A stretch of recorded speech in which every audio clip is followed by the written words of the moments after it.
Hi, welcome to the next edition of Success Leaves Clues.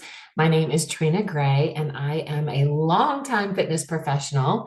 I've owned a health club in Northern Michigan for 20 years called Bay Athletic Club.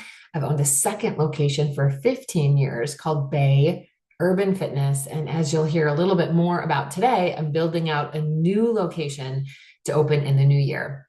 I'm a longtime personal trainer and group fitness instructor, presenter, and leader in the fitness industry. And I'm honored every quarter to come to you with this topic of success leaves clues, really sharing with you what has worked for me, what has helped me find success in the fitness industry. And I love sharing that with my friends and fellow leaders and readers at Personal Fitness Professional.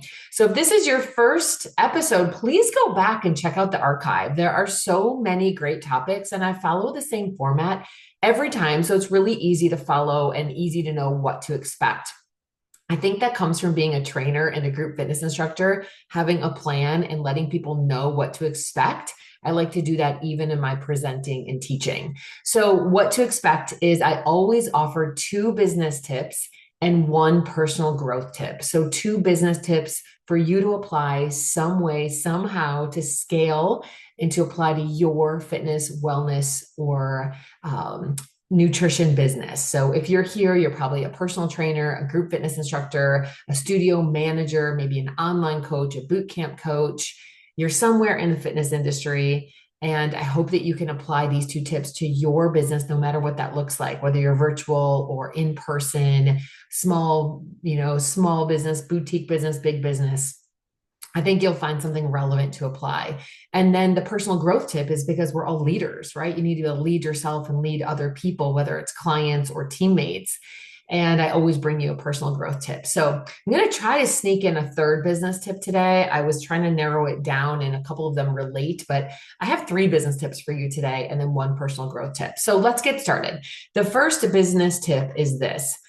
It is fall. It is September if you're listening to this in real time, is kind of the new January. I know you've heard this before, that January, in the fitness industry always has this kind of bad rap, good rap, not sure, reputation of being January is like this explosion of people of New Year's resolutions. I think that's kind of overstated and overdone. I have found that in my fitness business, we're pretty consistent year round with people, but sure, we see a little surge in January.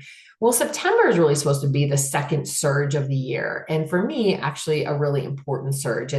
It's getting parents, especially, back in the groove of fitness and workouts after maybe a busy summer season where they've been camping or vacationing or home with kids or just kind of a different schedule. So the fall season's a great season to reimagine your next chapter. That's business tip number one. Reimagine your next chapter. Take a look at what do you want the next rendition of your business to look like? Whether you have a bricks and mortar studio like I do, or an online presence, which I also do, what do you want this next chapter to look like? What do you want to change up? What do you want to adjust? What do you want to amend? What do you want to add some new color to? What do you want to stop doing? What's kind of draining your time and energy that's not adding a lot of return to your business? I find that fall is a really great time to do an evaluation of what's working in your business, what's not, what are you ready to sunset, and what are you ready to explode. I love taking a look at my business and thinking, what's working right now and where can I 10x that? What's working right now? Where can I 10x that? Now, for me, the next chapter of my business is quite an undertaking. Hopefully, you're not in this much of a transition as I am, but maybe some of you are. My current fitness business, I own a medically based health club, so in a huge hospital. My lease is up at the end of December of this year, December 2025. So I had to make this big decision about a year ago. If I wanted to stay open, I needed to find and build out a new location. Has anybody else ever had to find a new location, find a new spot to renovate or to rent, to move your operations to a different part of town? I bet you have. Maybe you even moved from a studio to home, or maybe you moved from home to a studio, or you moved from one studio to another. I'm in this massive moving process right now. So we are renovating or building out a vacant bank building in my downtown, turning it into a health club, taking a bank and all of its vaults and turning it into a health club. So me reimagining my next chapter is quite big right now. One, I need to reimagine completely different space, kind of wide open warehouse space. I need to reimagine that. But what I want to talk to you about is reimagining the business that I'm going to conduct there, reimagining the clients that I most am capable of serving, reimagining who I think would be best served and would enjoy this new location the most. What services do I want to have there? What do I not want to have there? For me, it's quite an undertaking. We have been open 7 days a week for 20 years, but I'm not a 24-hour gym, but I'm turning into a 24-hour gym. And that is quite a new chapter. That's all new security. That's all new software systems. That's all new marketing. That's all new ways for people to join. We're so used to always being open and available and at the front desk when someone comes in. And we'll still have that, but I want there to be the opportunity for people to come in and work out or come and join when we're not staffed. I haven't done it yet, right? I've been in business for 20 years and I see that it's a good fit for my business.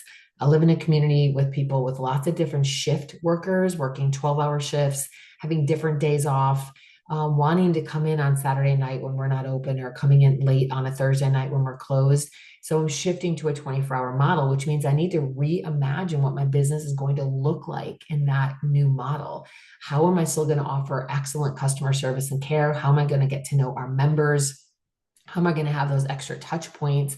Who am I marketing to that I'm not marketing to right now? Right. I even need to reimagine all my price points and really take a look at how people join me right now. So I'll give you an example of some things I'm moving toward. Right now, we have monthly memberships, monthly contracts, and annual. I've always kept it super simple in my business. You can join for a month, you can join for a year. And the year is still pay as you go, but it's a year commitment and you get a savings for that. I've really been gelling on this concept of simplifying it down even one more step where everyone has the same membership, where it is a monthly renewable membership without a contract. And maybe that's what some of you do already, or maybe you have that, but you want to go to an annual contract. I want to simplify and I want people to be able to join for one price and it renews every month on the same day for that price and they can cancel anytime. I want to move in that direction, but again, this is reimagining my marketing, reimagining talking to current members about their membership, figuring out, do I grandfather in the people I already have on annual contracts? Do I open up new memberships in this way? It's just a lot of evaluating. Now, why do I feel like I can take on a new building, new hours, new contracts, new debt, and stay pretty calm and confident? If you follow me at all on social, you know I have a podcast called Calm and Confident. I think it's one of the edges I have in business is the ability to kind of take on a lot of decision making, a lot of change, a lot of pivoting, and stay for the most part pretty calm and confident. Why? Because deep down in my core, I trust my intuition and I believe that I'm capable of figuring things out. And I want to encourage you to lead that way. That doesn't mean I don't get stressed out when I look at all the contracts and the bids coming in. And this morning, I just got a bid for how much it's going to be to install the keypad on my door in order to make it a 24-hour facility. I got a contract sent to me for overhauling our software to a new software program. There's a lot happening right now. I just picked out gym flooring. Okay. There's a lot happening, but I try to stay calm and confident because I tell myself there's a lot of different right answers. There's a lot of different right answers in life. What feels good, what looks good, do an evaluation, make a decision, move on. I really try in business not to be an overthinker or an overanalyzer. I look at the facts, I look at the different options that are out there. I take a walk, I think about it, I journal on it, I make decisions, I move on. I always feel like I'm capable of figuring things out, and I want you to feel that way as well in your business. Hopefully, you don't have such an overhaul going on right now, but I do want to encourage you this fall to reimagine your next chapter. Do you want to change out your pricing or your packaging? Do you want to change out your offer?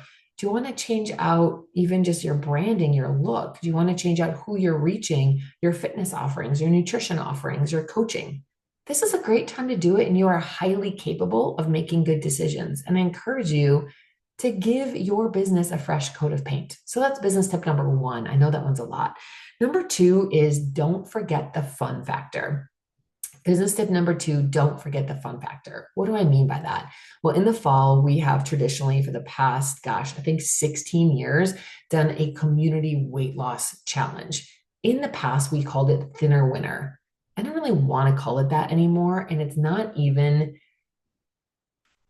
it's just that it's never really been about the weight loss. The name kind of brought people in, Thinner Winner, but it's always been about creating better habits. It's always been about helping people get back in a groove, back in a routine, drink more water, exercise, pack more lunches, eat out less, skip a little more fast food, cut back on alcohol and sweets. It's always been a habit changing initiative, but I called it Thinner Winner, maybe just for the sexiness of it, the fun of it.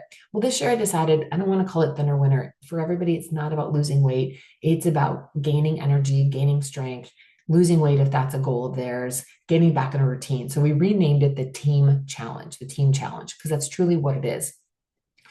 It's fun. It's fun because a group of 4 to 6 people, coworkers mainly, some friends and family, sometimes neighbors, they get together, sometimes different generations, like an adult child and their parent. They get together and they form a team of 4 to 6 people. They give themselves a fun name. The names are so fun. If you want to look some of them up, follow my health club on social media. It's Bay Athletic Club. We always introduce the teams as they join, and the names are just so funny. They just spend so much time creatively thinking of a name that fits them. So we have people from the veterinarian's office and the dental office, and people who work in the schools, and people who work in retail or at the pharmacy. They join together and they create this team. And over the course of 6 weeks, they work on their habits. They come to the gym and work out. We do group workouts together. They do a tracking sheet to track their water, their sleep, their workouts, their nutrition. And we just have a lot of fun with it. We even give out a spirit stick. A spirit stick. You might think of something like that from like high school homecoming, right? But we give out a spirit stick to the team that shows up with the most energy at that workout. So don't forget the fun factor. It's something we do once a year. Scale it to your business, whether you want to do a team challenge, a weight loss challenge, a habit tracking challenge, a habit changing challenge, bringing in a spirit stick, having people partner up and name a team. It just adds fun to the business, and it kind of lightens things up a bit. Health and fitness doesn't always have to be so hard, right? So business tip number two is don't forget the fun factor. Business tip number three, it's a bonus today, is take tips from other industries. Take tips from other industries. Here's what I mean by that. Some of the most creative things I've done in my fitness business have been taking things that are traditionally not done in health and fitness. So one of my best examples is for, gosh, probably 15 years, we hosted an annual gala.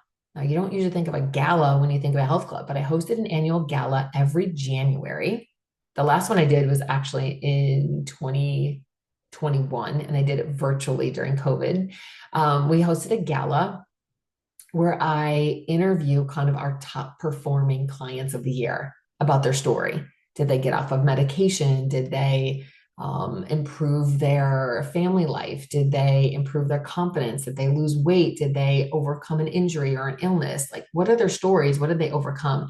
I interview them on stage like you would see on a talk show, really. And then we'd vote for our favorite story, and that person would be crowned the champion. It was kind of like our own little reality TV show. Honestly, it went so well. The reason why I cut back on it and haven't done it lately, just to be honest with you, is after COVID, I had to cut back on my team. I had to shrink my team to fit our budget post-pandemic, and I haven't gotten back to a full-fledged gala since then. I still spotlight clients, but I haven't gotten back to the full gala. Now I'm in the midst of building out a new health club, so I'd like to add that back in next year.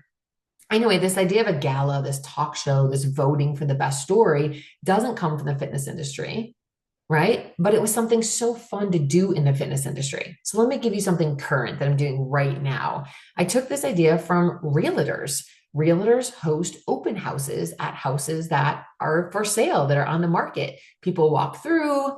It's not just a scheduled appointment with a realtor, but it's kind of an open house. People can come through and see the space. Schools do open houses every fall so the kids can meet their teachers, see where their lockers are, all of that, right?